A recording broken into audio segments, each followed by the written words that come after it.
Y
ahora vamos a tratar el tema de las 7 iglesias.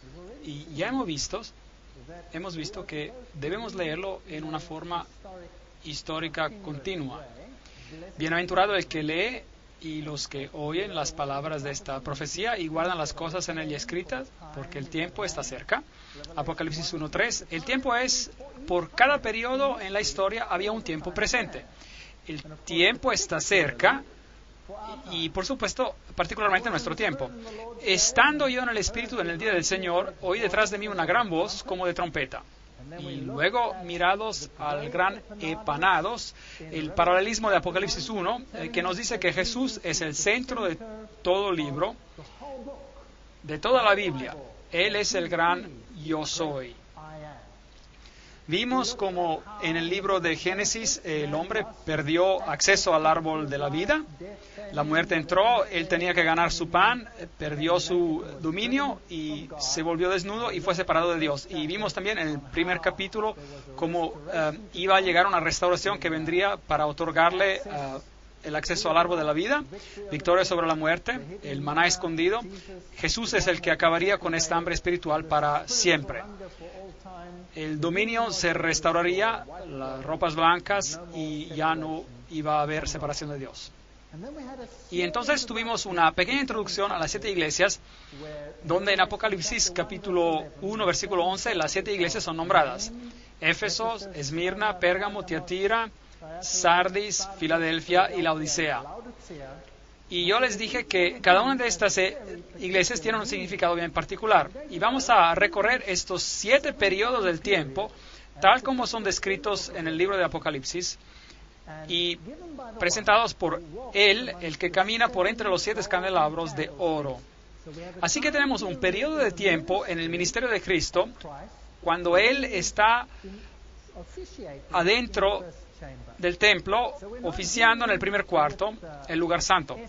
No estamos hablando de escatología, es decir, de los eventos que suceden justo al final del tiempo, sino que tenemos un recorrido seguido a través de la historia, porque Él está en medio de los 7 candelabros, uno como el Hijo del Hombre. Y ahora también vimos en el primer capítulo, brevemente, que las 7 iglesias representan la antigua ruta postal, empezando por Éfeso, y yendo a Esmirna, Pérgamo, Tiatira, Sardis, Filadelfia y Laodicea. No es sorprendente que esa sea la secuencia en la cual ocurren las iglesias y la manera en que la ruta postal estaba trazada. Y también es la secuencia en la cual son mencionadas. Dios es verdaderamente asombroso. Escribe pues las cosas que has visto, luego la aplicación del tiempo, las cosas que son y las cosas que han de ser después de estas, la aplicación al futuro. respecto al misterio de las 7 estrellas que has visto en mi diestra y de los 7 candelabros de oro. Las 7 estrellas son los ángeles, los mensajeros, si usted prefiere, de las 7 iglesias, y los 7 candelabros que has visto son 7 iglesias. Entonces, la iglesia es el medio por el cual Cristo disemina, esparge la verdad. Entonces, vayamos a Turquía, Asia Menor, donde encontramos a estas iglesias. Esta es la ciudad de Estambul, y aquí encontrará algunas de las mezquitas más hermosas del mundo. Aquí encontrará los restos de la gran batalla entre religiones, el Imperio Otomano, un gran fuerte de los otomanos ahí, puentes sobre el estrecho del Bósforo, matrimonios, gente viviendo ahí hoy tal y como viven en otras partes del mundo. Todos que luchan con la vida, todos buscando a alguien a quien amar. Esta es una pareja joven que está comprometida para casarse. Ella está vestida de rosado ahí. Y ahí el carruaje sobre una de las 7 colinas de Estambul, Constantinopla. Esta es una de las ciudades de 7 colinas. Roma es la otra con 7 colinas. Es interesante que ambas fueron capitales del Imperio Romano. Y aquí está la gran mezquita azul en Estambul. Tremendas edificaciones que representan una de las más grandes religiones del mundo. Y estaremos tratando con algunos de estos temas a medida que avancemos en el libro de Apocalipsis. Esta es Santa Sofía, un lugar muy interesante. Hoy es un museo, pero solía ser una iglesia cristiana en los tiempos bizantinos. Y cuando los musulmanes tomaron control durante el periodo bizantino, digamos el periodo post-bizantino, la convirtieron en una mezquita y hoy en día es un museo. Es interesante que en esta iglesia tienen relieves cristianos pintados sobre las paredes. Y cuando los musulmanes tomaron el control, pintaron las paredes de blanco. Tomaron pintura blanca y las pintaron por encima. Y así que desaparecieron del sitio. Y ahora, con el pasar del tiempo, la pintura blanca ha desvanecido. Así que cuando uno entra en la iglesia, uno ve los relieves cristianos y si mira atentamente los ven. Interesante, para mí es algo simbólico. Parece como si las grandes barreras entre las religiones están cayendo y se están mezclando las religiones en una sola. Tiempos interesantes que el mundo está enfrentando. Estos son los canales subterráneos donde uno puede ir de compras. Es bien oscuro allá abajo. Por supuesto, es un país muy interesante, uno de los países fenomenales para visitar. Excelentes instalaciones, comida riquísima, tercer mundo y primer mundo en uno. La ciudad de Troya existió aquí y esto es lo que queda de esa ciudad. Y esto es lo que queda del pueblo de Troas. Aquí es donde Pablo predicó una noche y debió haber sido un predicador aburrido, que seguía por horas y horas, así como yo, porque el pobre Euticos, nos dice la Biblia, no lo pudo soportar más y se quedó dormido, como se quedan algunos dormidos cuando yo hablo, y se cayó Euticos de la ventana y se rompió el cuello. Y el milagro ocurrió cuando Pablo oró sobre él y él fue sanado. Ese es el lugar. Hoy es solo un pequeño puerto de mar donde pescadores salen en sus barquitos. Y aquí es donde tenemos el escenario de las 7 iglesias en esta área. Así que cada una de las 7 iglesias donde Cristo es representado están esparciendo su luz al mundo. Cada uno de estos nombres tiene un significado en particular y tienen un significado profético. Hay un cierto carácter descrito en cada una de esas iglesias que se aplica a ellas en ese tiempo y también tiene una aplicación en el futuro. Entonces las iglesias reciben un elogio, algo que están haciendo bien, y es interesante que hay una iglesia que no recibe ningún elogio, pero a eso llegaremos después. Luego hay un reproche, y los reproches son importantes porque nos dicen algo acerca de la época nuevamente. Si uno es reprochado e instado a arrepentirse, ¿el periodo de gracia ha terminado, sí o no? Claro que no. Porque si uno se arrepiente después del reproche, entonces el periodo de gracia no puede haber terminado. Y uno no puede tomar esta profecía y arrojarla al futuro después del tiempo de gracia. Eso violaría no solo la terminología del libro de Apocalipsis, sino también la estructura donde el texto está mencionado. Estos textos se encuentran según la estructura del quiasmo, en el brazo, la parte histórica. Cristo está ministrando en el lugar santo, no en el lugar santísimo, así que este es un periodo de su ministerio que no pertenece al tiempo de la fin, aunque la profecía avanza por toda la totalidad del tiempo cristiano, aún en ese tiempo. Entonces hay un reproche, después hay un consejo y hay una promesa. Esa es la estructura básica de todas las cartas a las iglesias. Ahora, el primero es el pueblo de Éfeso. Era un pueblo muy próspero. Hoy esas son las ruinas de Éfeso. Aquí está la gran calle de los Curetes. Aquí es donde Pablo ha caminado cuando él ministró en este lugar. Y el nombre Éfeso significa deseado. Así que es una condición deseable en la cual estar. Esta iglesia tenía algo a su favor. Y si es la primera de la época, porque recuerden que dije que se habla de lo que es, pero también de lo que ha de porvenir, es decir, la historia de la era presente de entonces siguiendo hasta el fin del tiempo. Porque así es como trabaja Dios. Él se preocupa por cada generación. Entonces, Éfeso debe de ser el primer periodo del cristianismo. Y si estudiamos los eventos, podemos poner un tiempo arbitrario, probablemente cerca del año 100 después de Cristo, hasta el año 100 después de Cristo, y podemos aprender algo sobre lo que es y sobre cómo era en cuanto apliquemos estas calidades a la iglesia en la historia también. Bueno, en Éfeso estaba la sede de Diana, y Diana era la madre de los dioses. Es aquí donde Pablo tuvo su gran discusión acerca de este tema, porque él dijo que Jesús es el único camino. Y entonces hubo un gran tumulto porque ellos dijeron, no. Él está menospreciando a Diana, a nuestra diosa, y querían hacer justicia con él. Así que ella era la madre de los dioses. Había un templo de Diana que fue construido en 480 antes de Cristo. Y es interesante que un concilio cristiano, el concilio de Éfeso, tomó lugar en este mismo pueblo, Éfeso, y allí el título Madre de Dios fue dado a María. Así que hay correlaciones interesantes con la sede de la Madre de los Dioses, y asimismo aquí en este pueblo se le dio un título a María. Así que ese es el contexto de esta iglesia.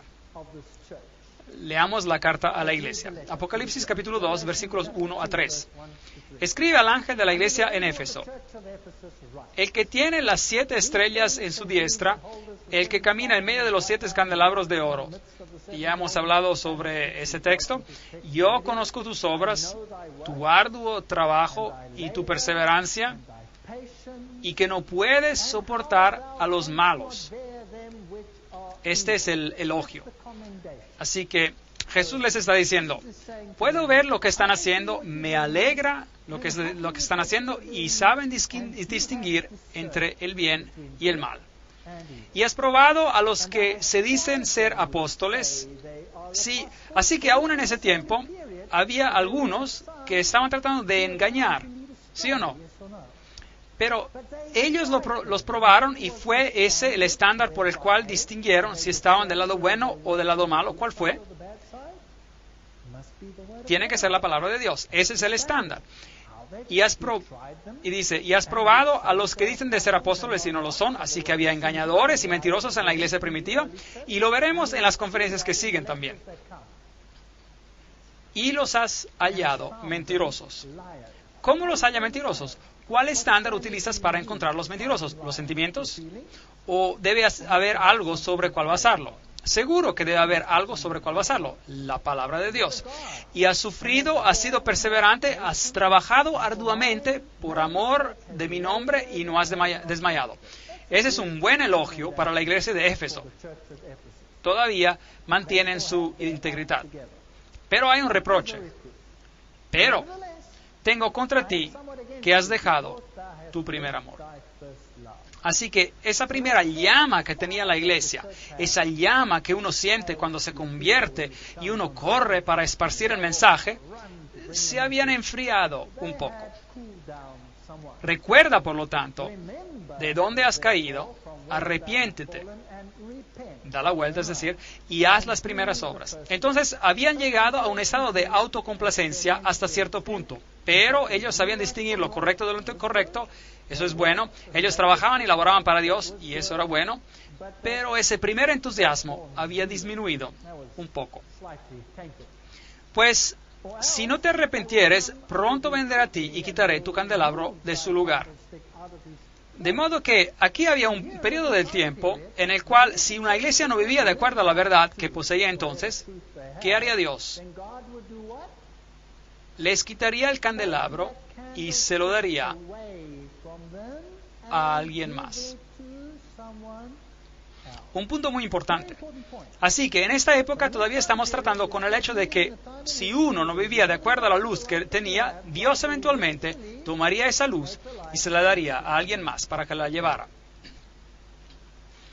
Pero tienes esto, que aborreces. Eso es extraño. Dios aborrece, odia algo y los encomienda por odiar, aborrecer algo aquí. Que aborreces las obras de los nicolaitas, las cuales yo también aborrezco. Recuerden, este punto es muy importante.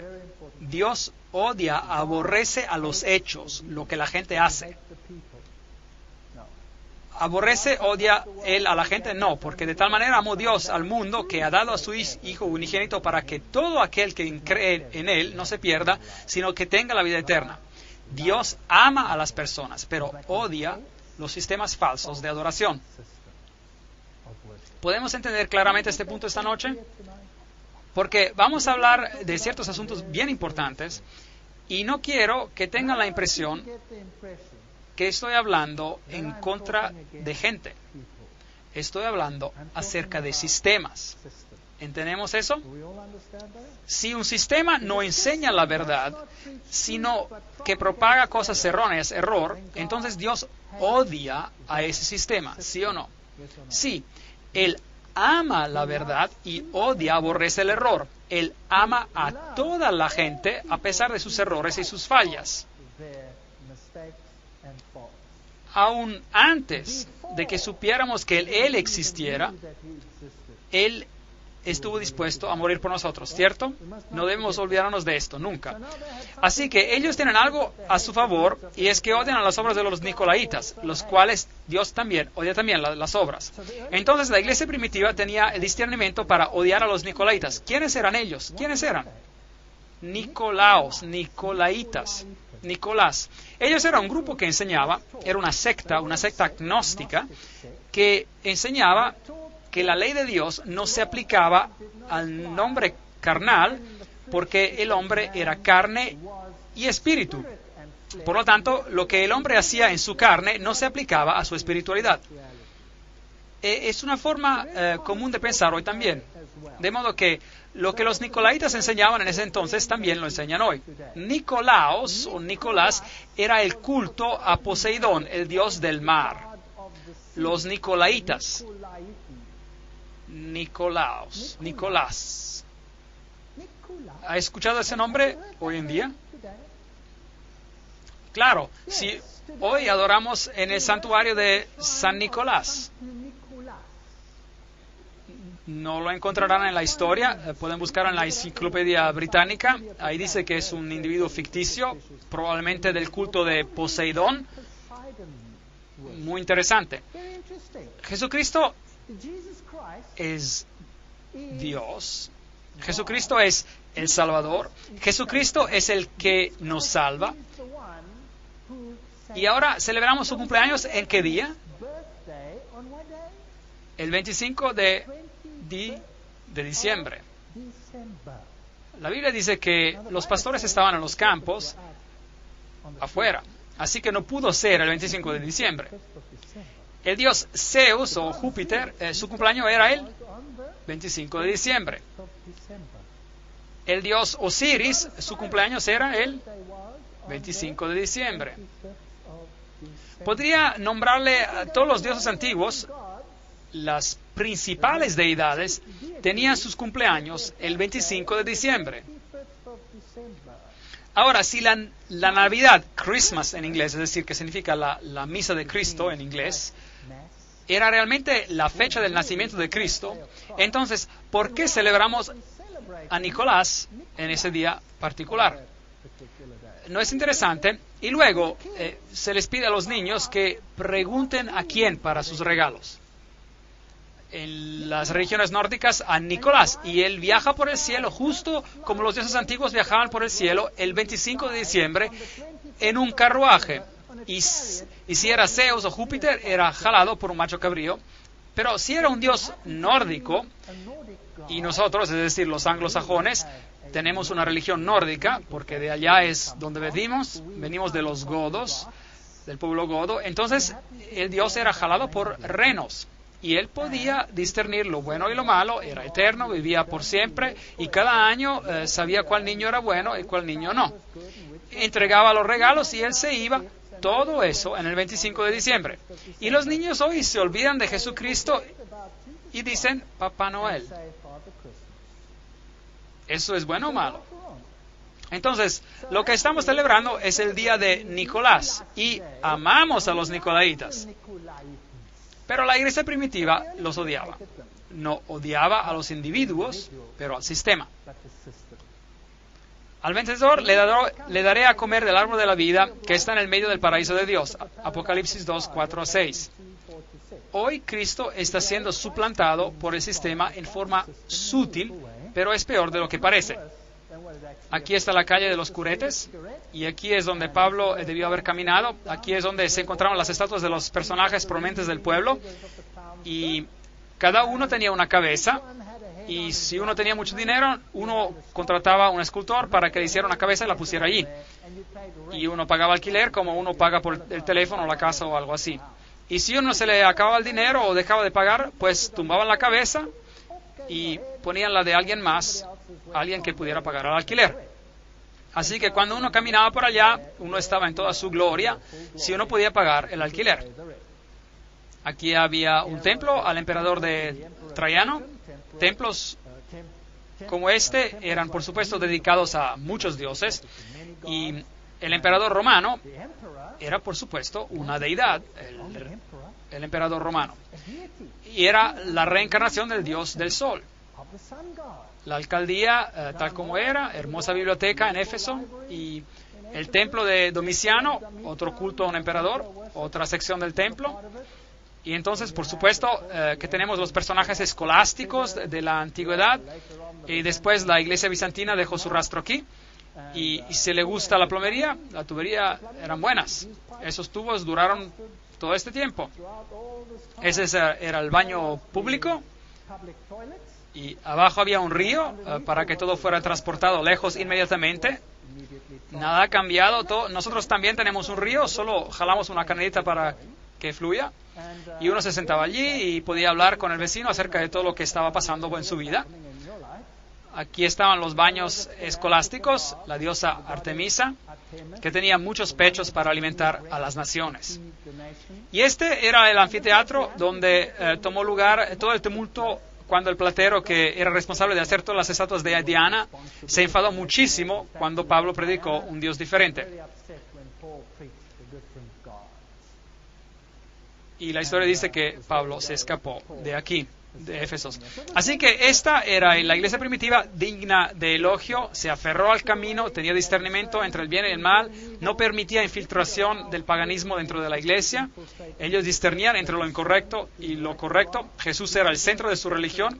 Estaban un poquito satisfechos consigo mismos, pero aparte de eso estaban bastante bien. El primer tiempo de la historia cristiana tenía esas mismas características. Éfeso era un puerto, y hoy ya no hay puerto. De hecho, el mar está a muchos kilómetros de distancia. Ha sido llenado de cieno. Aproximadamente en el año 800 después de Cristo dejó de ser un puerto Éfeso. Este hecho es interesante en términos de tiempo y de secuencias de evolución.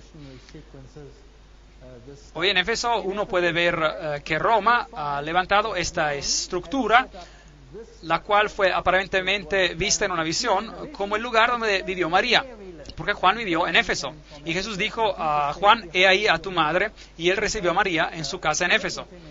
Pero esto ha sido determinado como, de hecho, falso. Pero de todas formas, aquí es donde muchos vienen a adorar a los pies de María. Todas las religiones vienen aquí.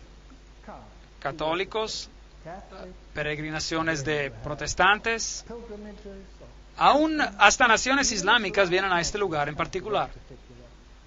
Bueno, el próximo periodo de tiempo es Esmirna. Desde el año 100 después de Cristo, probablemente hasta el año 313 después de Cristo, porque este fue un tiempo de tremenda persecución. La palabra mirra está escondida en la palabra Esmirna y significa aroma dulce, un aroma de sacrificio. Y si uno considera la ciudad misma, había un santuario a la diosa Némesis. Policarpo fue su primer ministro y fue martirizado. Interesante. Y en esta representación vemos los 10 días de persecución. La Biblia dice que hay que tomar un día como un año, por un año en profecía. Y hubo un periodo en la historia de la iglesia primitiva cuando fueron perseguidos muchísimo por alrededor de 10 años. La respuesta es sí. Hubo un emperador por el nombre de Dioclesio y él decretó un periodo de persecución el cual fue muy intenso y terminó en el año 313 después de Cristo. O sea, desde el año 303 hasta el año 303, cuando Constantino revistió su paganismo de cristianismo.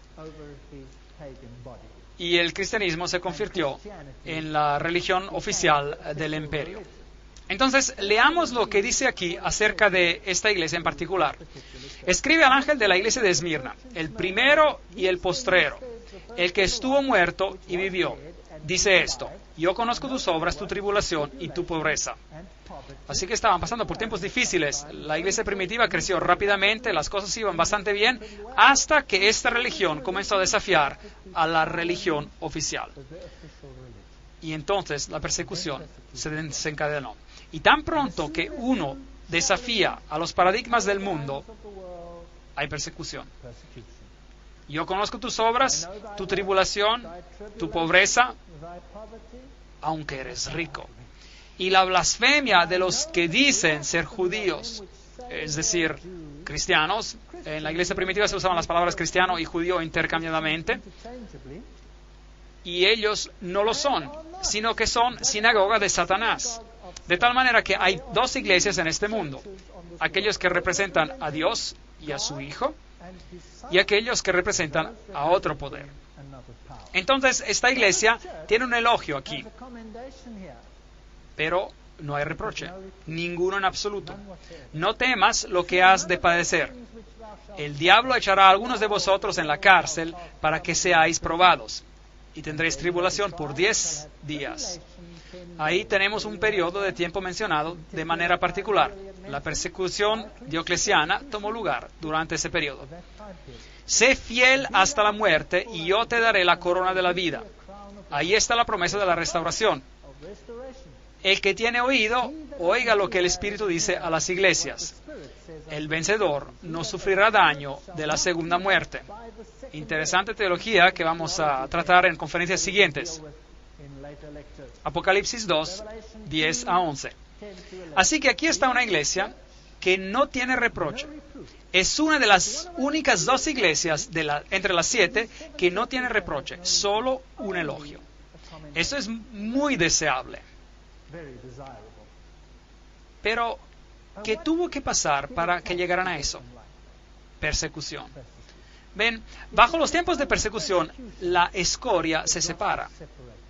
Y lo que pasa bajo la persecución es que aquellos que son conocidos por su forma de religión,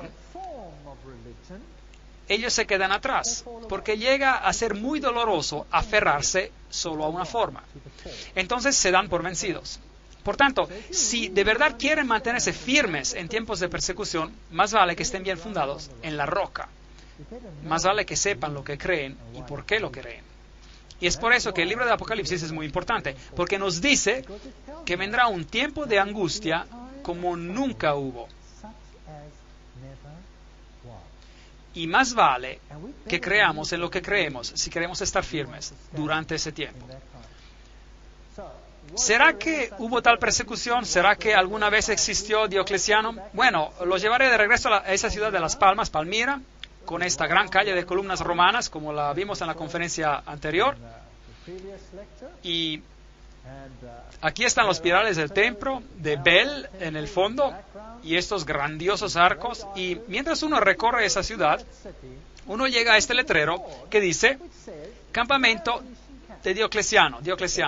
Interesante, así que este emperador tenía su campamento y a sus soldados aquí, desde donde él dirigía su persecución a la iglesia cristiana primitiva. Muy interesante. Esta persecución purificó a la iglesia de todos aquellos que se aferraron al pan y al pescado, por decir, pero aquellos que se aferraron a la roca, ellos fueron elogiados. De modo que este fue el gran campamento diocleciano. Y la Esmirna moderna se llama Izmir, una capital bastante moderna. Esto es todo lo que queda de la antigua Esmirna, no mucho. Pero nos cuenta de una historia y de un tiempo interesante. Esos son jóvenes riéndose y divirtiéndose en Esmirna como en cualquier otra parte del mundo. ¿Y saben qué? Yo creo que Dios los ama. Y a Dios le encantaría que tuvieran el conocimiento completo de la verdad, así como a Él le gustaría que tú y yo tuviésemos ese conocimiento, un conocimiento completo de la verdad. Pero si uno tiene la verdad y la defiende, esto es lo que le puede pasar: persecución. Este es el Coliseo donde fueron perseguidos, donde Nerón quemaba a los cristianos, los usaba como antorchas humanas, se los daba a comer a los leones. Gran sufrimiento y muerte ocurrieron aquí, mientras la gente fue aniquilada a causa del odio entre las naciones, entre las religiones. Ahora estamos entrando en una época muy interesante de la historia hoy en día, donde la tensión entre religiones está muy elevado. ¿Ha notado eso? Y quizás la solución al problema, que parece tan lógica, es de no ser tan fanáticos. Es que es tan doloroso ser fanáticos. ¿Por qué no llegar a un acuerdo para que todos llevemos bien? Comprometer un poco solo. Es verdad, no tendría ningún problema con cientos de religiones en el mundo. Pero tan pronto que como se incorpora a la persecución y nos lleva a destruir a todo aquel que crea algo diferente a lo que uno cree, ahí empieza el problema. Pero, ¿qué pasa si finalmente nos unimos y pretendemos que servimos al mismo Dios? Entonces tendremos paz definitiva. ¿Será que sí? ¿Es que la paz se encuentra en llegar a un acuerdo? ¿Sí o no? Bueno, ese es un problema. La iglesia primitiva descubrió eso. Y entonces llegó la persecución y fueron purgados, depurados. Cuando Satanás no pudo destruir a la iglesia con la persecución, porque cuando él quemaba a un cristiano, 10 tomaban su lugar porque veían la fe de estas personas, que con amor en sus voces y cantos en sus labios y oraciones por aquellos que los perseguían, y no bombas, oraciones por los que los perseguían, y ellos morían por su fe, y otros se paraban y tomaban su lugar. Y si eso no le funcionó a Satanás, ¿qué intentó después? Pues, ¿qué tal usar las tácticas de Balaam? Es que Balaam trató de maldecir al pueblo de Dios. Balac quería maldecirlos porque eran una amenaza para él. Pero cada vez que trataba de maldecirlos Balaam, ¿qué pasaba? Una bendición salía de su boca. Un gran problema. Aquí estaban los hijos de Israel y este profeta Balaam se le ofreció un montón de dinero para que los maldijera, pero no funcionaba. Así que inventó un plan. Y dijo, ¿saben qué? Si conseguimos de que pequen contra Dios, entonces la protección de Dios será levantada. Y ahí sí que los tenemos en nuestras manos. Entonces vamos a tratar de hacerlos pecar. ya sé qué haremos. Realizaremos un festival y tendremos una fiesta. Una tremenda fiesta con música estupenda y adoraremos a otro Dios. Y las hermosas mujeres se pueden poner sus minifaldas solo por esa noche. Y mostrar un poco las piernas. Y eso es lo que hicieron. ¿Y qué hicieron los israelitas? Bueno, pues habían estado marchando por el desierto y sus lenguas estaban resecas y miraron esto y dijeron, increíble, y se dieron. ¿Y qué pasó? Una terrible plaga sobrevino sobre Israel. Veamos si ellos se dieron, comprometieron. Pérgamo significa elevación, elevar. ¿Elevar qué? Elevar el yo sobre lo divino. Hemos escuchado hoy en día acerca del yo cuando prendemos la televisión. No escuchamos que tenemos que encontrar nuestra fuerza ¿dónde? Adentro. Y que uno tiene que cambiarse desde adentro. Y que uno tiene que hacer todo esto por sí mismo. Que esa es la nueva forma de salvación. Pérgamo, elevar los caminos del hombre por encima de los caminos de Dios. Y eso es idolatría. De manera que en la capital de la provincia romana de Asia había un templo a Zeus, a Júpiter, también a Esculapio, el dios serpiente, una serpiente que instruía a los hombres, la serpiente medicinal enrollada en un poste. ¿Será que usamos ese símbolo hoy? Sí, el mundo de la medicina lo utiliza. El procónsul de Pérgamo tenía una espada de doble filo. Y es interesante que esta ciudad era el bastión del clero, del sacerdocio babilonio. Es que cuando Babilonia fue conquistada por Medo-Persia, ellos tomaron control de la religión babilónica, pero los sacerdotes se rebelaron contra Medo-Persia. Y entonces el clero fue expulsado de Babilonia y se establecieron aquí, en esa ciudad. Así que aquí estaba el clero babilonio oficial con sus raíces antiguas. Interesante. Tomaron la piedra de paladio, las vestiduras, que de hecho eran las vestiduras de Dagón. Tenían un manto de pez y tenían una mitra relacionada al pez con forma de boca abierta en sus cabezas. Muy interesante, porque ellos representaban a Dagón, el dios de los peces. Y de hecho, él era llamado Pontifex Maximus, el puente entre el cielo y la tierra. De manera que uno era salvo por la mediación del hombre, la mediación de la iglesia, en vez de la mediación de Cristo. Así que ellos eran el puente entre el cielo y la tierra, junto con las llaves y la mitra. Entonces, el sacerdote tenía las llaves, dos llaves, la llave para el cielo y la llave para el infierno. Interesante. Y ellos eran llamados los reyes pontífices de Pérgamo. Y el último fue Átalo, el tercero, antes de que esta región se convirtiera al cristianismo. Así que Átalo III, cuando se dio cuenta de que Roma los iba a conquistar a la fuerza, se dio su título al emperador romano. Por lo tanto, que cuando uno va a Roma hoy, ustedes pueden ver detrás de los emperadores romanos las letras PM, Pontifex Maximus, el constructor de puentes. Y los emperadores romanos, como vimos antes, eran dioses. Así que uno podía orar a ellos. Eran los que abrían las puertas del cielo para el hombre. Ahora bien, es interesante que esas mismas letras, PM, no solo se encuentran detrás de los nombres de los emperadores romanos, sino también detrás de los nombres de ¿quiénes? De los papas. Se encuentran las letras PM, Pontifex Maximus. Entonces este título se le atribuyó a través de la historia a los emperadores romanos y finalmente a los pontífices de Roma, quienes, por cierto, también tienen las dos llaves, a las cuales se refieren como las llaves de ¿quién? De Pedro. Y ellos también tienen las mismas vestiduras, con la mitra, que representa a Dagón. ¿Y cómo fue que todo eso llegó a la iglesia cristiana? Ahora bien, en el año 378, después de Cristo, el emperador Cristiano Graciano rechazó el título, Por lo tanto, que aquí estaban los emperadores romanos y de repente uno dijo, yo no quiero ese título. Entonces se quedó sin dueño el título hasta que fue agarrado por Damasco, obispo de Roma. Y así es como el título llegó a ser parte integral del pontificado romano. Entonces, hoy todavía existe ese título. Pero, ¿qué fue lo que pasó aquí en Pérgamo?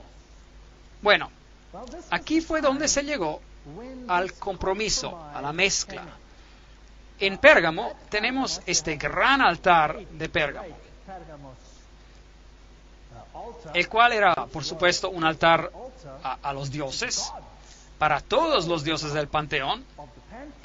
Una tremenda batalla está representada aquí entre las fuerzas del mal y del bien. Y Apocalipsis 2, 12 a 14 nos dice, escribe al ángel de la iglesia de Pérgamo, el que tiene la espada aguda de 2 filos. Y esa es la palabra de Dios. Jesús está escribiendo acerca de la palabra de Dios. Y aquí vemos a otro que también tiene una espada. Pero él es un mediador terrenal. Yo conozco tus obras y dónde habitas. Recuerden que él, Jesús, le está hablando a sus miembros, a su iglesia. Y ellos están viviendo ¿dónde? ¿Dónde está el trono de Satanás? Increíble. De manera que ese sacerdocio, que supuestamente es otro Bab-el, portal a Dios, es una abominación de Satanás. Es la sede de Satanás, donde está el trono de Satanás. Pero retienes mi nombre. O sea que esta iglesia seguía aferrándose a la verdad a pesar de esas circunstancias. Y no has negado mi fe ni aún en los días de Antipas, un nombre muy interesante, Antipas. Mi testigo fiel fue muerto entre vosotros donde había Satanás. La segunda vez que se menciona esto. Entonces aquí vemos a alguien que prefirió morir en vez de negar su fe. Y él lo llama Antipas. Ahora bien, Antipas podría ser, algunos dicen, un personaje histórico. Y algunos dicen que fue este o aquel, o otra persona, un pastor de esa iglesia que fue fiel en ese tiempo, etc. Pero la palabra Antipas también significa antipontífice. Así que el nombre podía tener un sentido espiritual y simbolizar a ese individuo que afirmaba ser el que mediaba entre Dios y el hombre, de tal forma que la mediación se había movido de Dios y Cristo al hombre, y esto era un problema. Y la gente fue elogiada por ser como Antipas. Pero tengo unas cosas contra ti. Aquí está el reproche. Que tienes ahí a los que retienen la doctrina de Balaam. Aquí está. Que enseñaba a Balac a poner tropiezo ante los hijos de Israel y a comer de cosas sacrificadas a los ídolos y a cometer fornicación. Así que algo había entrado a hurtadillas adentro de la iglesia, porque hay algunos que siguen la doctrina de Balaam. Y hemos hablado de la doctrina de Balaam, ¿qué era? Hacerlos comprometer, mezclar, hacer que pecaran, instarlos a que rompieran a la ley de Dios. Y ahí sí que los tendremos bajo control. Así que aquí hay un compromiso en el cual una doctrina está siendo enseñada, la cual guiará a la gente en el camino equivocado y empezarán a servir a otros dioses. Y eso es justamente lo que va a pasar a la iglesia cristiana. Dios advierte aquí, tengan cuidado. Y miren, compromiso. Las concesiones ocurrieron a causa de Constantino. Constantino dijo, casemos a las iglesias. No tengamos esta constante batalla entre el cristianismo y el paganismo. Casémoslas. Así que emitió un medallón en el cual de un lado él sirve a Jesucristo y en el otro tiene a sus deidades paganas. Pero él tenía un problema. Constantino, el emperador, tenía un problema. ¿Y saben cuál era? La palabra de Dios. Constantino tenía un problema con la palabra de Dios, porque la palabra de Dios cortaba como una espada a doble filo. Y entonces, ¿qué hizo? Dijo, lleguemos a un acuerdo, un compromiso. Voy a dar una conferencia completa de este tema. Entonces consiguió que su sacerdote, llamado Eusebio, que él reescribiera porciones de la Biblia. Y mandó hacer 50 copias. Y fueron escritas de tal forma que Jesucristo fuera menos de lo que es, para que pudiese haber un matrimonio entre las religiones y Zoroastro, por ejemplo, pudiera aparecer igual junto a Jesucristo y Zeus Júpiter pudiera estar igual junto con Jesucristo y Apolo pudiera aparecer igual junto a Jesucristo y todo estaría de maravilla. Se pudieran adorar todos. Y fue un documento ecuménico que él comisionó. Entonces introdujo a un acuerdo, a un compromiso, y Jesús tuvo que rebajarse y la obediencia a Dios fue reemplazada por la obediencia al hombre. El problema, la doctrina de Balaam. Y también tienen a los que retienen la doctrina de los nicolaitas. Primero odiaban la doctrina de los nicolaitas y ahora se aferran a la doctrina. Por tanto, arrepiéntete, pues si no, vendré pronto hasta ti y pelearé contra ellos con la espada de mi boca. El que tiene oído, oiga lo que el Espíritu dice a las iglesias. Al vencedor le daré de comer del maná escondido y le daré una piedrecita blanca y en la piedrecita un nombre nuevo escrito, el cual nadie conoce sino el que lo recibe. Las concesiones, el compromiso, es el mal más grande de todos porque es tan engañoso, tan engañoso. Aquí, esta gran ciudad, estas son las personas que viven ahí hoy, el mercado, todavía es del tercer mundo, el muro rojo, el muro de afuera, el templo de Dionisio, el templo de Traiano, el templo de Zeus, Júpiter, hay un pozo del emperador Guillermo hizo, porque sacó todo y se lo llevó, Escolástica y Esculapio, que eran las formas de adoración que se utilizaban en Pérgamo. Concesiones, compromiso. Me gustaría aconsejar hoy que los compromisos entre el error y la verdad sean rechazados y que Jesús y su verdad sean hechos eternos en el corazón. Amén. En la última sección llegamos hasta Pérgamo, una de las 7 iglesias, y vimos cómo el compromiso, las concesiones habían entrado en la iglesia y que ahora había gente que creía en la doctrina de los nicolaitas, mientras que antes la habían rechazado totalmente. Aquí vemos un gran anfiteatro de esa ciudad y un pozo. Y el próximo periodo del tiempo de la historia es el más triste en la historia de la iglesia. Porque una vez que uno ha aceptado el compromiso, el hacer concesiones, esto crece como un cáncer dentro de la iglesia y llega a ser una oscuridad total. Así que el próximo periodo mencionado es Tiatira, del año 538 después de Cristo hasta probablemente el año 1517 después de Cristo. Y este nombre tiene mucho significado. Significa dulce sabor de la labor, significa sacrificio de arrepentimiento. Y algunos dicen que significa también las enseñanzas de Satanás. Entonces, después de que empezaron las concesiones del compromiso, y claramente vemos que el método de Balaam que se utilizó, los nicolaitas ya eran aceptables, y mientras que la iglesia primitiva rechazaba esta enseñanza, aquí tenemos un periodo de oscuridad, empezando aproximadamente en el año 538 después de Cristo.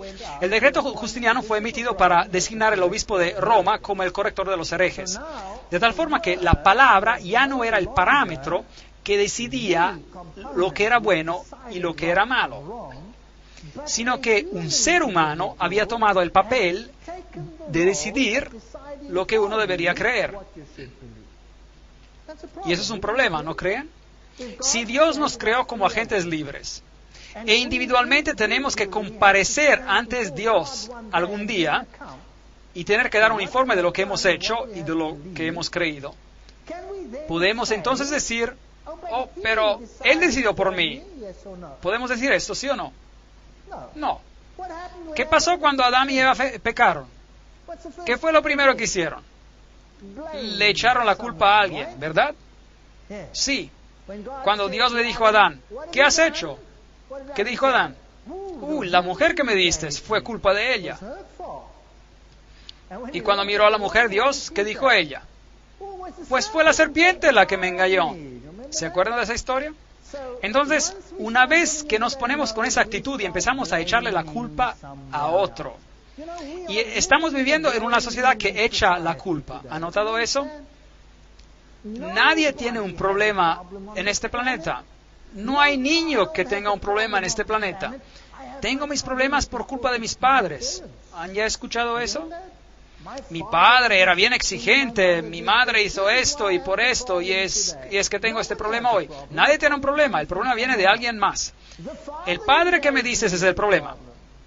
Ahora bien, a veces eso es cierto, de vez en cuando el padre es el problema. Pero esta es una tendencia en el mundo, todos los demás son los que tienen la culpa. Entonces, ahora había un corrector de herejes.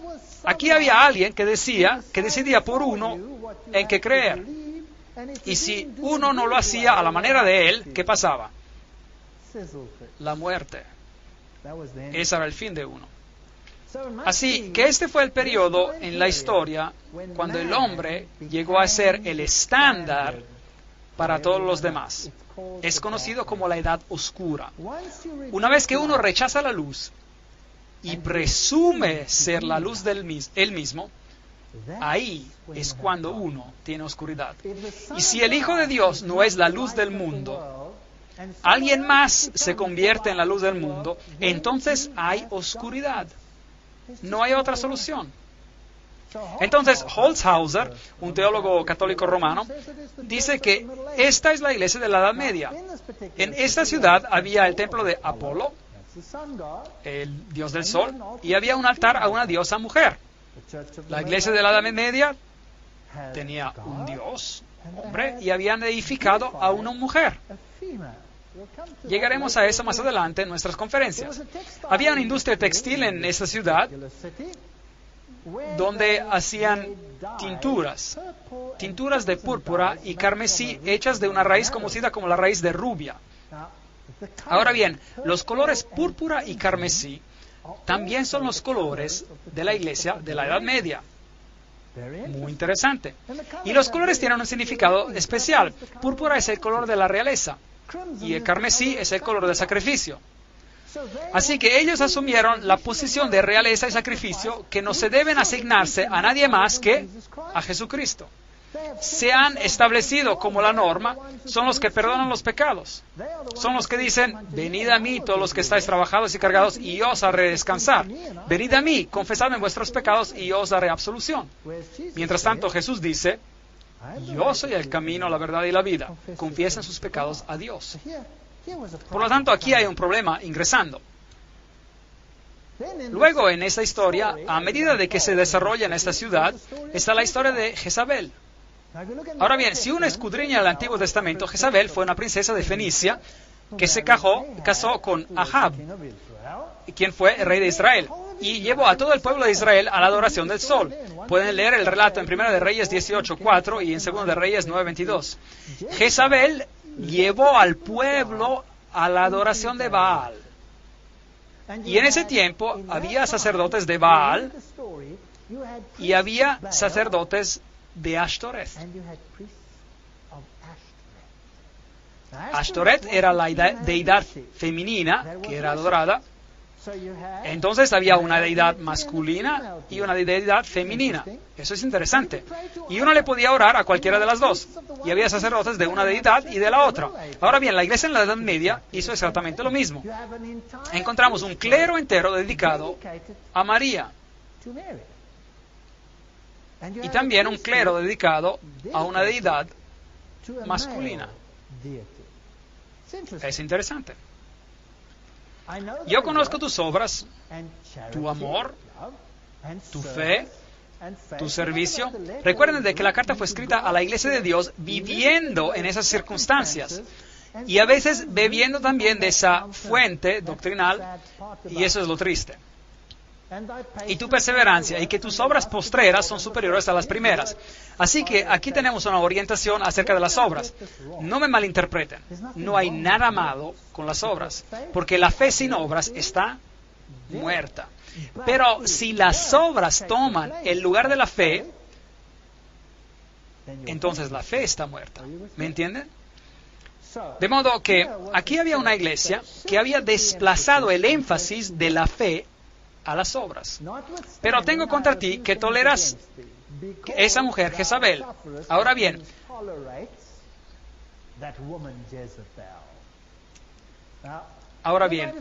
pudo haber existido una Jezabel literal allí.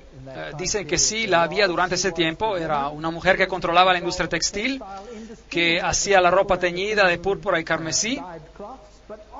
Pero es obvio que la Biblia usa algo literal que posiblemente existía en ese entonces y lo aplica al futuro y aplica a esta gran apostasía que sucedió cuando Ahab, que era el rey de Israel, se casó con Jezabel. En otras palabras, entró en una relación con el paganismo. ¿Queda claro? Y aquí está este rey que se casa con el paganismo. Así que la Iglesia de Dios acepta el paganismo y lo entremezcla con su mismísima esencia. Entonces, soportan a esta mujer, toleran a Jezabel, la cual se dice profetiza. Cabe aclarar que profetizar significa predicar, pero también significa recibir visiones y uno tiene que sacar del contexto a cuál de los dos significados se refiere. Obviamente aquí se refieren a la predicación, para enseñar y seducir a mis siervos a fornicar, para ser infieles a Dios y servir a otros dioses, y para comer cosas sacrificadas a los ídolos. Increíble. Esto es bien específico, idolatría. Y comer y beber pasa a ser parte de la idolatría. Vale aclarar que Dios siempre le advirtió a su pueblo de que no comiera lo que se sacrificaba a los ídolos. Y aquí se menciona una forma de idolatría específica. Es interesante que las deidades paganas, Baco, por ejemplo, o Zeus, Júpiter, o a Osiris, se les rendía culto con galletitas redondas, panes, que simbolizaban a sus cuerpos literales. ¿Fue durante esta época que eso entró en el sistema de la iglesia? Claro que sí. Yo le he dado tiempo para que se arrepienta. Dios le dio tiempo, mucho tiempo, para arrepentirse. Pero la historia triste es que no se arrepintió. Pero no quieres arrepentirte de su fornicación. Por tanto, yo la arrojo en la cama, en la gran tribulación, a los que adulteran con ella, si no se arrepienten de las obras de ella. Pero no se arrepentirán. Así que ese sistema no cambiará, seguirá siendo así. Entonces Dios tendrá que tomar esa luz y dársela a alguien más, porque ese sistema no se va a arrepentir. Es un sistema problemático. A sus hijos heriré de muerte. Entonces, fuera de este sistema saldrán hijos, los cuales serán tan apóstatas como ella fue. Y todas las iglesias sabrán que yo soy el que escudriña la mente y el corazón. Os daré a cada uno según vuestras obras. Por lo tanto, si tu criterio son las obras, Dios te juzgará de acuerdo a tus obras. Si lleva a la gente a la idolatría, Dios juzgará conforme a eso. Pero a los demás que están en Tiatira, es decir, el resto, a cuántos no tienen esa doctrina, o sea, que no todos siguieron ese camino, llegó una gran división en la iglesia y no han conocido lo que ellos llaman las profundidades de Satanás. Esa terminología es interesante. Conocer las profundidades de Satanás significa que uno debe haberse iniciado en los secretos del ocultismo. ¿No es así? Hay gente hoy que sostiene conocer las profundidades del ocultismo. Y tendremos que descubrir dónde están localizadas estas profundidades del ocultismo hoy en día. Y lo vamos a hacer en las conferencias que nos quedan sin ninguna duda. Pero aquí están localizadas ¿en qué iglesia? La iglesia de la Edad Media. Ella conoce las profundidades de Satanás. Increíble, eso da miedo. Vamos a tener que examinar este asunto. Yo os digo, no os impongo otra carga. Así que hay gente que se resiste a comprometerse de esta forma, que rechazan esta enseñanza interna, este misterio, este ocultismo. Pero lo que tenéis, reténlo hasta que yo venga. Esa es la primera referencia a la venida de Cristo. Por lo tanto, es obvio que nos hemos movido de una época en la cual la iglesia sabía lo que era la verdad, pasó a ser satisfecha consigo misma, pasó a un tiempo donde hubo gran persecución y la iglesia fue purificada. ¿Se acuerdan? Esmirna, Mirra. Y entonces pasó por un tiempo de compromiso, concesiones, Pérgamo, ¿se acuerdan? Cuando la verdad y el error se entremezclaron, y después a un periodo en el cual el hombre se postula a sí mismo como un estándar para decidir lo correcto y lo incorrecto. Y se convierte en religión para ti, para la persona, reemplazando a la palabra de Dios. Y luego entramos en el ocultismo puro. Dice el texto, retenedlo hasta que yo venga. Al vencedor que guarde mis obras hasta el fin, yo le daré autoridad sobre las naciones. Bueno, aquí está el pilar de Justiniano. Aquí está, y este por acá, conmemorando el decreto por el cual el hombre puede ahora decidir quién está en lo correcto y quién no. Y tiene el derecho de castigar aún hasta con muerte. Pilares son traídos, pilares egipcios. Estos son símbolos fálicos, de hecho, de Osiris. Esto es paganismo. Los encontrarán especialmente en Roma, por supuesto. Al centro del Vaticano se encuentra un tremendo pilar de Tutmose el III, el mismísimo faraón del Éxodo. La corona triple, que es de Medo-Persia, representa en realidad al Dios del cielo, de la tierra y del mundo de los muertos. Increíble. Es impresionante ser coronado con una corona que lo hace a uno rey del cielo, de la tierra y del mundo de los muertos. Eso es tomar el lugar de alguien más. Bueno, obviamente necesitamos un reavivamiento. La iglesia de la Edad Media se convirtió en obscuridad y llegó a ser conocida como la Edad Oscura, de hecho. Y entonces el próximo periodo es Sardis, abarcando desde el año 1517 a 1798. Significa renovación. Hablaremos más en detalle después sobre las fechas y aclararemos por qué estos periodos son importantes. Renovamiento de lo que queda. Literalmente, Sardis significa reforma. ¿No es increíble? Que Dios los ponga en este orden. La ciudad era impenetrable, pero fue tomada 2 veces sin resistencia. Una vez por Ciro, rey de Medo-Persia, y Antíoco, rey griego, Antíoco el Grande. Leamos acerca de este periodo de reforma. Apocalipsis 3, versículo 1. Escribe al ángel de la iglesia de Sardis, el que tiene los 7 espíritus de Dios y las 7 estrellas. Los maestros, es decir, las estrellas son los maestros en sus manos. Yo conozco tus obras, que tienes nombres de que vives y estás muerto. Increíble. Aquí sí que hubo una renovación. Aquí había vida que ingresaba a la iglesia. Algo había sido descubierto. La idolatría había sido dejada a un lado y había vida. Pero esta vida no era lo suficiente completa como para que fuera vida. Había muerte en ella. Sé vigilante y confirma las otras cosas que están para morir. Ese es un testimonio terrible. Estaba por venir la vida y habían cosas que tenían que ser restauradas, que eran muerte, que tendrían que ser restauradas a la vida, pero están listas para morir. Doctrinas enseñadas, porque no he hallado tus obras bien acabadas, completas, delante de Dios. Entonces, es obvio que la Reforma, aunque le dio un nuevo aliento a la doctrina de Cristo, no produjo obras perfectas. No estaba completa. Algo hacía falta.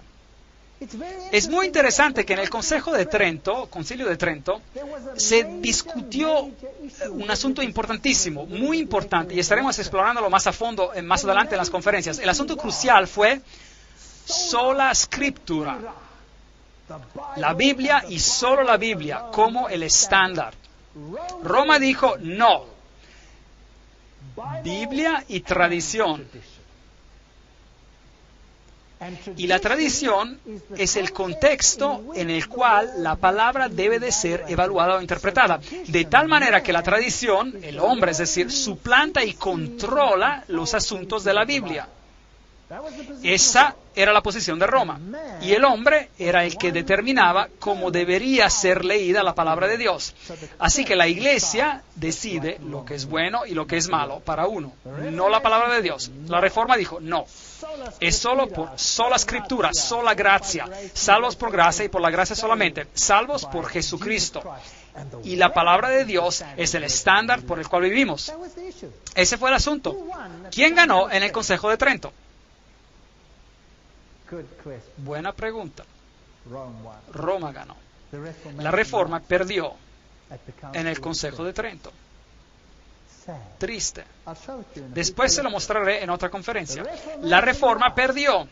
Vino una ruptura, sí, pero la Reforma perdió. Tuvieron la mejor oportunidad en la historia del mundo para completar la obra y ganar, pero perdieron. ¿Por qué? Porque Roma pudo comprobar que sus tradiciones sobrepasaban la palabra de Dios. La Reforma no estaba haciendo lo que predicaba. La Reforma dijo, sola escritura, la palabra de Dios y solo la palabra. Y entonces la iglesia preguntó, ¿guardan todas las enseñanzas? ¿Por qué siguen a Roma en unas cosas e ignoran la Biblia sobre esos asuntos? ¿Por qué la dejaron a un lado? Un cardenal se levantó y dio un discurso, regresaré a eso en una próxima conferencia, y dijo, ¿por qué aceptan nuestras tradiciones sobre la palabra? Están transgrediendo sus propios preceptos. No saben lo que dicen. Son solo una rebelión. Y la Reforma perdió en este punto. No fue perfecta delante de Dios. Historia triste. Acuérdate, pues, de lo que has recibido y oído. Guárdalo y arrepiéntete. Pues si no velas, vendré sobre ti como un ladrón y no sabrás a qué hora vendré sobre ti. Esa también es una triste historia. Si uno rechaza la luz, tarde o temprano, no podrá discernir en qué tiempo vive. Y la venida de Cristo será una sorpresa total. Pero tienes unas pocas personas en Sardis que no han manchado sus vestiduras. Entonces, no todo estaba mal con la Reforma. La Reforma fue una herramienta poderosa, solo que no terminó el trabajo. No llegó al blanco. El trabajo no se completó ante Dios. Y andará conmigo en vestiduras blancas. Me pregunto quiénes son. ¿Podrán ser Juan Hus? ¿Podrán ser Tyndale? ¿Podrán ser Wycliffe? ¿Podrán ser Martín Lutero? ¿Podrán ser todos estos grandes reformadores? Son dignos porque se mantuvieron firmes en lo que consideraban ser verdad. El vencedor será vestido de vestiduras blancas y no borraré su nombre del libro de la vida y confesaré su nombre delante de mi Padre y delante de sus ángeles. A propósito, ese es un texto interesante. Ahí no dice, escribiré su nombre en el libro de la vida. Dice, no borraré su nombre del libro de la vida. Increíble. ¿Qué nos dice eso acerca de Dios? ¿A cuántos quiere salvar a Dios? A todos. ¿Sabían que todos los que han nacido desde el principio han sido escritos en el libro de la Biblia, de la vida? Es la decisión de cada uno de nosotros si el nombre permanece allí o no. Triste historia. De cualquier forma, esta es Sardis, tal como se veía. Eso es todo lo que queda para ellos. Esta es una mujer musulmana que nos acompañó en ese tour. Una historia maravillosa. Ella aceptó el cristianismo y tuvo que huir por su vida como consecuencia. Cambiando de tema, aquí está una iglesia bizantina cubierta. Ahora hay una granja allí. Esta es una vieja sinagoga que ha sido abierta y limpiada. Aquí es probablemente donde Pablo enseñó. Y quizás Pablo estuvo en esta sinagoga en Sardis. Si vemos ejemplos de la historia, esta es la ciudad de Praga. Hoy es bastante industrial, pero la ciudad antigua es bellísima, muy bella. Una de las ciudades antiguas mejor preservadas en Europa, pero muy impresionante. Aquí es donde Juan Hus predicaba, y hay una estatua en su memoria enfrente de estos edificios viejos. Y aquí es una canción que ellos cantaban. Ahora, no puedo leer la lengua checa, pero de todos modos, esta canción era en contra del rey de Babilonia. Y él predicaba, este husita, que este rey de Babilonia estaba tomando el lugar de Jesucristo. Y Hus fue declarado un hereje y sentenciado a la muerte en la estaca. Pero tienes unas pocas personas en Sardis que no han manchado sus vestiduras y andarán conmigo en vestiduras blancas, pues son dignas. Aquí está el viejo puente sobre el río en Praga, y aquí colgaban los cuerpos de los husitas, los que seguían a Hus y que rechazaban las enseñanzas de Roma y escogían las enseñanzas de la Biblia. Así que si los descubrían, los cortaban a pedazos y los colgaban ahí para que todos los vieran. De tal forma que se podía ver un cadáver allí, un brazo, una pierna colgando, para recordarle a la gente que no valía la pena ir en contra de la iglesia en la Edad Media. Mientras se cruza este puente hoy, se pueden encontrar los santos ahí, de regreso en su lugar. Aquí hay una mujer poniendo su mano en esta imagen. Y uno puede ver cómo esta imagen de bronce está brillante debido a toda la gente que pone sus manos ahí. Porque creen que si ponen sus manos ahí, recibirán una bendición especial. Ese es un santo católico que aparentemente murió aquí al ser colgado sobre el puente. En efecto, dicen que lo subieron posiblemente del puente. Y así que si uno pone la mano ahí, recibe una bendición especial. Así que uno puede recibir bendiciones a través de las acciones del hombre. Es contra esa idea que peleaban los husitas, la elevación del hombre sobre Cristo. Los símbolos de la adoración del sol, los signos del zodíaco. Aquí está una enclave jesuita en las letras H-I-S, Horus, Iris y Set. La Trinidad egipcia. Las iglesias están siendo modificadas. Aquí está un balneario donde se pueden comprar alimentos saludables. Aquí está Martín Lutero. Y aquí, en esta escalera, la cual se llama la Santa Scala, Martín Lutero se levantó después de estar arrollado y dijo: el justo vivirá por fe.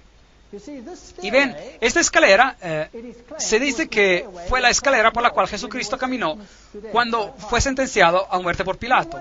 Y entonces dicen que un día milagrosamente los ángeles tomaron la escalera de Jerusalén y la pusieron en Roma.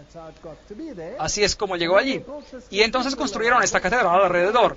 Y hoy, si uno sube la escalera arrodillado, uno puede recibir una bendición especial y 90 días de absolución. Aún hoy se puede recibir. Eso significa que por 90 días uno puede hacer lo que uno quiera y está perdonado por anticipado. Un sistema estupendo, excepto que no es bíblico. Así que miré a estos jóvenes y viejos subiendo de rodillas, gateando para subir a los escalones, tratando de encontrar perdón por lo que sea que hayan hecho o que querían hacer. Triste, ¿no? Cuando todo lo que tenemos que hacer es mirar a Jesús y decir: aquí estoy, Señor, soy un pecador, perdóname. Y Jesús nos ve y dice: no te condeno, ve y no peques más. Qué manera más maravillosa de encontrar perdón. Hier stand vor Kaiser und Reich Martin Luther 1521. Aquí se presentó Martín Lutero ante el emperador y el reino. Martín Lutero. Y dijo: aquí estoy, no puedo obrar de otra manera. O es la palabra de Dios o no es la palabra de Dios. Por cierto, Martín Lutero se dio cuenta de lo que le faltaba en terminar. Pero él no lo pudo terminar solo, todo. Sus seguidores debieron haber continuado, pero no lo hicieron. Y él se mantuvo firme. Y bueno, el resto es historia. El trabajo no se completó. ¿Y entonces qué pasó? Debido a que Martín Lutero no pudo continuar la obra, otra denominación cristiana se levantó y dijo, hey Martín, le faltó algo. Y empezaron una nueva denominación. Y siguieron al nuevo líder que se llamaba a lo mejor Calvino. Y se llamaron calvinistas. Y entonces alguien más descubrió, hey, Calvino y Martín Lutero, parece que no se dieron cuenta de que la Biblia enseña algo más por acá. Y entonces tenemos a los bautistas, por ejemplo. Y entonces encuentran nueva información y los luteranos dicen, bueno, Martín no vio eso y entonces nosotros tampoco. Y los calvinistas dicen, bueno, nosotros no vimos eso tampoco, así que no vamos a seguir esa ruta. Y entonces tenemos a Wycliffe que dijo, aquí hay algo bueno que hemos descubierto en la Biblia. Como protestantes, hagamos esto. No, mejor háganlo ustedes solos. Formen su propia denominación. Y entonces, ¿qué pasó? Tenemos todas estas denominaciones, cada una con sus doctrinas que están basadas en la Biblia, pero cada una alegando tener algo diferente de las demás que las mantienen separadas. ¿Tenemos la misma Biblia, sí o no? ¿Tenemos las mismas verdades y tenemos la misma Biblia, sí o no? Entonces, ¿por qué tantas denominaciones? ¿No podemos averiguar cuál es la verdad y hacerla? Bueno, y entonces viene Filadelfia, del año 1798 al año 1844. Filadelfia significa amor de la hermandad. Atalo, el segundo, la construyó porque amaba a su hermano Eumenes, y era la entrada a las montañas, era una puerta abierta. Pues esta es una época interesante porque después de la reforma que había terminado, ahí es cuando empezó la misión mundial. Carey se fue a India en el 1793, Morrison se fue a China en 1807, Moffat a África en 1817, la Sociedad Bíblica Británica comenzó en 1804, la Sociedad Bíblica Americana comenzó en 1816, la palabra se esparció por el mundo. Escribe al ángel de la iglesia de Filadelfia, amor de hermandad, esto dice el santo, el verdadero, el que tiene la llave de David, el que abre y ninguno cierra, y cierra y ninguno abre. Este es un concepto interesante, el abrir y el cerrar. Algo se está abriendo y algo se está cerrando. Y es así que Dios abre el camino a la misión mundial y el mensaje se esparce. Pero también hay algo que se está abriendo y cerrando. Había portones o puertas, si prefieren, entre los compartimentos del santuario. Y cuando entramos al próximo periodo, encontraremos que ya no estamos en el lugar santo, sino en el lugar santísimo. Entonces el ministerio de Jesús debió haber emigrado del lugar santo al santísimo, pero ese es un concepto con el cual no trataremos en detalle ahora. Yo conozco tus obras, por eso he puesto delante de ti una puerta abierta, la cual nadie puede cerrar. Pues aunque tienes poca fuerza, un grupo pequeño de creyentes, has guardado mi palabra y no has negado mi nombre. Aquí no hay reproche. Un grupo pequeño decide de que seguirán a Cristo en todo, toda la verdad. ¿Qué pasó durante este periodo de tiempo? De la sinagoga de Satanás. Así que hay la iglesia de Satanás en el mundo, de los que dicen ser judíos y no lo son, sino que mienten. Te daré algunos, y yo haré que vengan y se prostren a tus pies reconociendo que yo te he amado. Así que hay un grupo que encuentra la verdad y algo que está siendo restaurado. Por cuanto has guardado la palabra de mi paciencia. De regreso a la palabra de Dios. Obviamente hay algo que se está haciendo de manera diferente. Yo también te guardaré de la hora de la prueba. Entonces no estarán aquí justo al final, de manera que es un periodo justo antes de los últimos grupos sobre la tierra, que ha de venir sobre el mundo entero para probar a los que habitan sobre la tierra. Vengo pronto.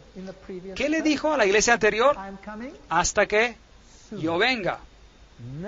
Y ahora vengo pronto. ¿Se dan cuenta de que el tiempo es ya más corto? Obviamente nos hemos movido en la historia de un tiempo cuando Él va a venir, a un periodo de la historia cuando Él va a venir muy pronto. Esto es antes de los últimos eventos. antes de los últimos eventos. Pero este grupo no tendrá parte en los últimos eventos porque serán guardados de la hora de prueba. Retén lo que tienes para que ninguno tome tu corona. Apocalipsis 3, 9 a 11. ¿Qué pasó en la historia? Bueno, si uno va a Filadelfia, encontrará unas cuantas ruinas de algunas iglesias bizantinas de la Edad Media, y esta anciana tiene una connotación interesante para mí. Me enseñó una lección muy interesante. Le dio un abrazo y un beso a una mujer que estaba muy triste porque estaba siendo marginalizada por los demás. Y la señora me dio una mirada de reprimienda.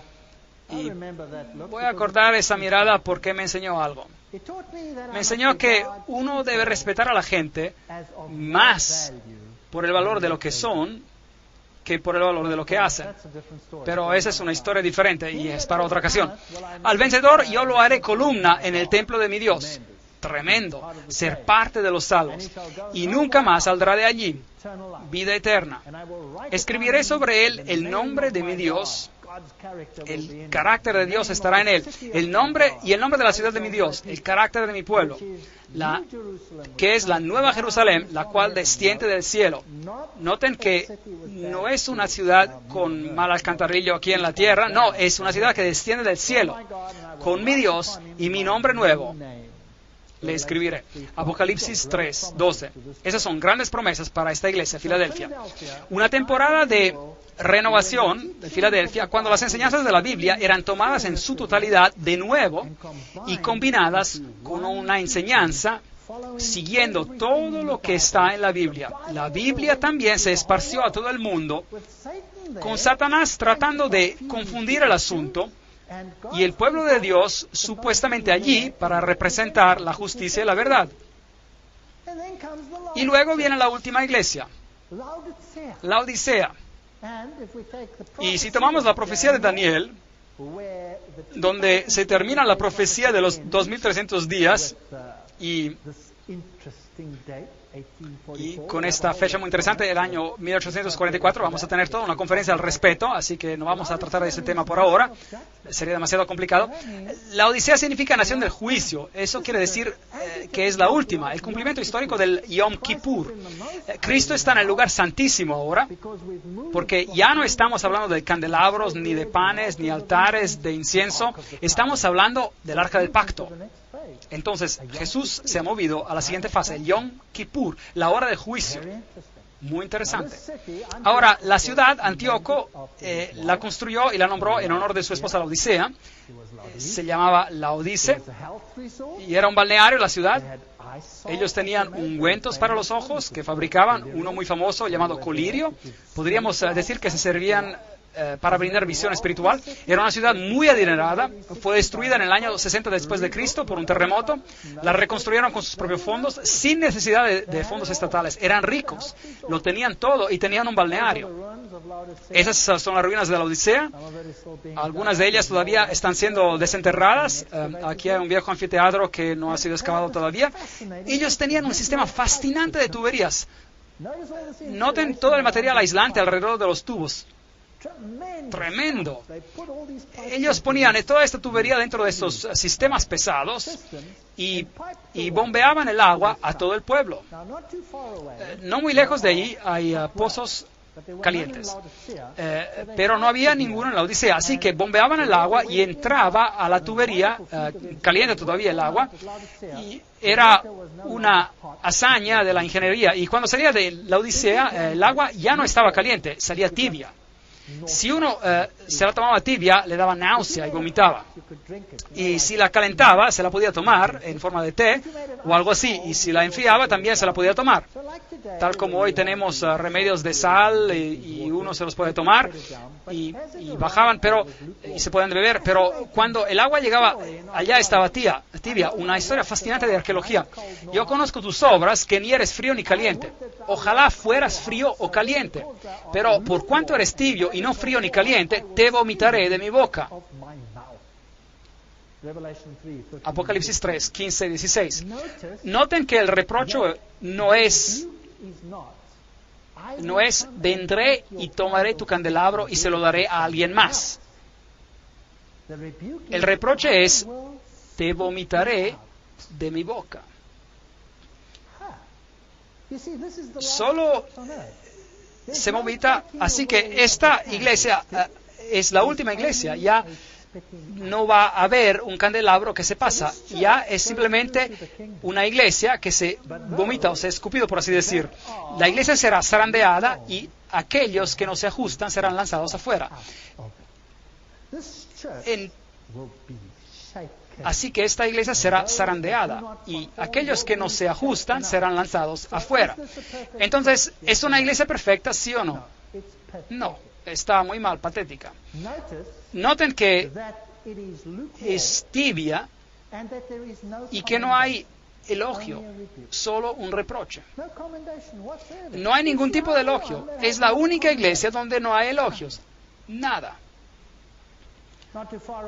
No muy lejos queda Gideópolis, donde hay unas termales muy calientes, pero en la Odisea el agua era tibia.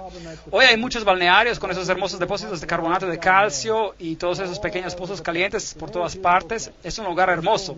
Todavía preparan comida saludable ahí, anfiteatros aquí como este. Y creo que este camello necesita un dentista, pero bueno.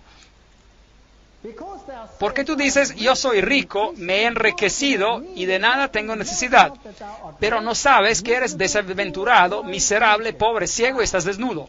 Increíble. Esta iglesia está en problemas. Aquí hay un niñito recogiendo Geberet. Es una hierba que se utiliza en la industria de la salud para calmar el dolor. Es como un anestésico y hoy esta área es conocida por sus hierbas medicinales, hasta hoy en día. Es que hay un mensaje de salud asociado con la Odisea, algo para el cuerpo físico también. Pero desafortunadamente, la Odisea, ellos son ricos. Pero bueno, Dios, ¿está interesado? Él está hablando acá de riquezas literales, ¿sí o no? No. Entonces, ¿son ricos en qué? Sí, correcto, en conocimiento. Tienen conocimiento bíblico. Tienen conocimiento bíblico. Como pueden ver, la Reforma no había completado la tarea. La Reforma se fragmentó porque dejaron el trabajo inconcluso. Y luego vino el turno de Filadelfia y se llevó a cabo una consolidación y la palabra fue de nuevo revelada por completo. En todos por completo. Y la Odisea heredó el conocimiento. Aquí estaba. Tenían el conocimiento. ¿Y qué le hicieron? ¿Y qué hicieron con él? Sentarse sobre el mismo. ¿Y qué hacen? Se enriquecen y se llenan de cosas y no tienen necesidad de nada. Empiezan a fingir ser iglesia. La iglesia debería ser la luz del mundo, pero esta gente finge ser iglesia. Y no saben que son despreciables, miserables y pobres, espiritualmente pobres y ciegos, que no tienen discernimiento y están desnudos, desprovistos de Cristo. Es que la fe sin obras es muerta, mientras que las obras no nos ayudan a ganar puntos porque somos salvos por la gracia y solo por gracia. Y si no compartimos lo que sabemos, entonces tenemos un problema. Y si uno es rico y cree que tiene la verdad, entonces, ¿por qué compartirla con alguien más? Lo puede hacer sentir a uno incómodo. Y hay gente que cree que tiene la verdad y que la verdad lo salvará. Bueno, los judíos también creían en eso y tenían la verdad, pero rechazaron al Mesías y lo clavaron en la cruz. ¿No lo hicieron? Por lo tanto, tener la verdad no nos salva. Tener a Jesucristo nos salva. Y si uno tiene a Cristo, entonces irá Y no condenará a aquellos que no conocen la verdad. Uno irá afuera, hacia el mundo, amará a aquellos que no conocen la verdad y tratará de llevarlos a la verdad, porque Jesús murió por ti y por mí mientras todavía éramos pecadores, ¿correcto? Y esa es la manera que va a ser. Y déjeme decirle algo, nadie, y voy a decirlo de manera muy firme, nadie se salva por tener el entendimiento correcto de cualquier doctrina. ¿Comprenden eso? Si tú tienes el conocimiento perfecto de cómo ser salvo, ¿eso te va a salvar? No. Si simplemente gozas de ese conocimiento y lo tienes y te sientes rico y enriquecido, eso no te va a salvar. Aplicar ese conocimiento al corazón y hacer que Jesús sea el centro, el alfa y el omega de tu vida, ese sí es conocimiento que salva junto a tus obras. Pero sentarse sobre ese conocimiento no te salvará. Si estás enriquecido y de nada tienes necesidad, ahora bien, uno llega a ser tan rico y enriquecido y se pone a discutir sobre esto y aquello y dice, yo tengo entendimiento perfecto sobre esta doctrina y por eso tengo razón y tú no, y tú estás perdido y yo salvo. Esta iglesia está tan llena de conocimiento que tiene tiempo para debatir el asunto, dándole vueltas y vueltas como con un perro que se persigue su misma cola y no llega a ningún lado. Esta iglesia es desaventurada y miserable. Así que si están buscando la iglesia perfecta de los últimos tiempos, no la encontrarán. Tienen que buscar una que es miserable, pobre, ciega y desventurada. Entonces quizás la van a encontrar. ¿Cómo es posible? Por tanto, yo te aconsejo de que compres de mí oro refinado en el fuego para que seas rico y vestiduras blancas para vestirte. Entonces, ¿cómo nos enriquecemos? ¿Y cómo obtenemos los mantos de justicia? ¿Y cómo cubrimos la vergüenza de nuestra desnudez? ¿Y cómo obtenemos discernimiento espiritual y ungüento para los ojos para poder ver? Yo reprendo y castigo a todos los que amo. Sé pues celoso y arrepiéntete. Es decir, que si queremos hacer lo que es correcto, Dios nos pondrá en el fuego de la aflicción. Entonces, tengo malas noticias. Cualquiera que encuentre esa verdad, la verdad está con temperatura bien caliente y tendrá que cuidarse bien y comer a lo mejor mucha hierba geberit, como dice así. Aquí hay un llamado a la puerta y aquí hay un hermoso campo listo para la cosecha. Yo tomé esta foto arrodillado mirando al otro lado. Yo estoy a la puerta y llamo. Si alguno oye mi voz y abre la puerta, entraré a él. Dios no fuerza a nadie. Y cenaré con él y él conmigo. Al vencedor, hay que vencer primero, le concederé que se siente conmigo en mi trono, así como yo he vencido y me he sentado con mi Padre en su trono. Apocalipsis 3, 20, 21. Esa es la historia de la iglesia. Finalmente, tengo que decirles que hay gente sobre esta tierra que tiene un conocimiento de la verdad, pero no se destacan por esparcirla. Más se les conoce por sentarse sobre la verdad y discutir entre sí sobre las particularidades de cada asunto específico y sobre la exactitud, la perfección o falta de perfección de este asunto o aquello. Pero esto no es el verdadero asunto. Jesús es el asunto. La verdad es importante, pero solo si es aplicada al corazón. Y es mi oración que todos comprendamos y obtengamos el conocimiento de la verdad. Pero más que eso, que evitemos ser címbalos que retiñen y que encontremos a Jesús y lo apliquemos a nuestro corazón. En las próximas conferencias estudiaremos de cómo la verdad ha sido tirada al piso en nuestro planeta y en qué problema nos encontramos realmente. Y quién controla qué y cómo lo hace. Que Dios les bendiga y les guarde y asistan a las próximas conferencias que explicarán paso tras paso toda la batalla entre el bien y el mal.